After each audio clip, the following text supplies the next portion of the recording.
এই গুনাহ মাফ হয় না। আল্লাহ বলেছেন ইন্নাল্লাহা ইয়াগফিরুয যুনুবা জামিআ, সকল গুনাহ আল্লাহ তাআলা মাফ করেন। আমাদের যাদের নাকের ডগা নিঃশ্বাস আছে, সুস্থ স্বাভাবিক আছে, আমরা যদি এখনো সিদ্ধান্ত পরিবর্তন করি যে আমি আল্লাহর নাফরমানি থেকে আল্লাহর গোলামির পথে আসবো, আল্লাহ সুখময় স্বাচ্ছন্দ্যময় জীবন দিবেন, উপভোগ্য একটা লাইফ দিবেন, আর পূর্বের সমস্ত গুনাহ আল্লাহ তাআলা মাফ করবেন।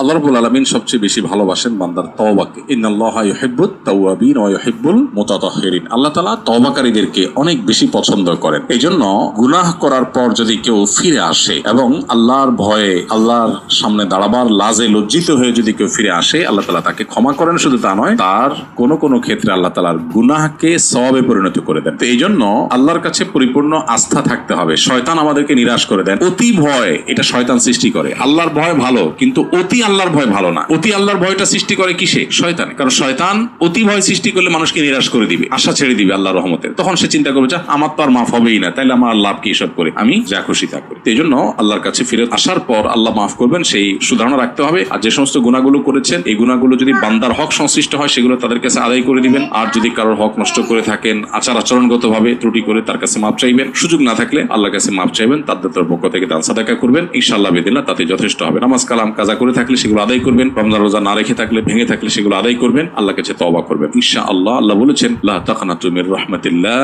ইন্নাল্লাহা ইয়াগফিরুয যুনুবা জামিআ। তোমরা আল্লাহর রহমত থেকে নিরাশ হয়ো না, আল্লাহ সকল গুনাহ মাফ করবেন, সকল গুনাহ মাফ করবেন। অনেকে বলে শিরকের গুনাহ মাফ হয় না। ভুল কথা। কে বলেছে শিরকের গুনাহ মাফ হয় না? সৃষ্টি জগতে এমন কোন গুনাহ নাই যে গুনাহ মাফ হয় না। আল্লাহ বলেছেন ইন্নাল্লাহা ইয়াগফিরুয যুনুবা জামিআ, সকল গুনাহ আল্লাহ তাআলা মাফ করেন। হ্যাঁ, শিরকের গুনাহ মাফ হবে না তখন যদি কেউ শিরকের অপরাধ নিয়ে দুনিয়া থেকে যায়, তখন তার মাফ হবে না। কিন্তু দুনিয়াতে কেউ শিরক করেছে, এরপরে যদি আল্লাহর কাছে মাফ চায়, তওবা করে ফিরে আসে, আর শিরকের দিকে না যায়, অবশ্যই আল্লাহ তাআলা মাফ করবে। অর্থাৎ পৃথিবীতে এমন একটি গুনাহ নাই যেই গুনাহ ক্ষমার অযোগ্য।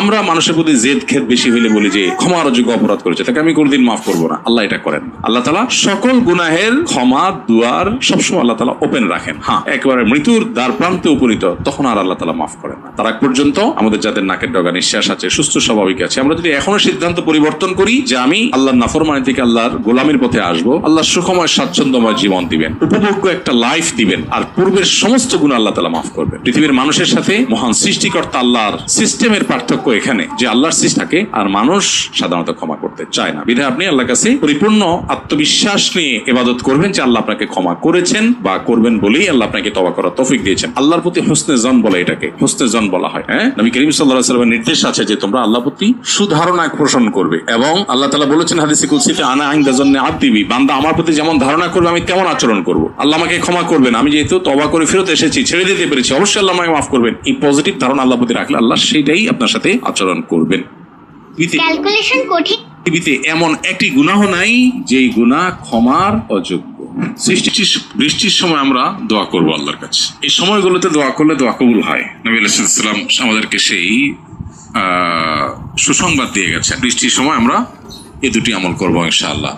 বৃষ্টি হলে আল্লাহুম্মা সাইয়্যিবান নাফিআ, অতি বৃষ্টি হলে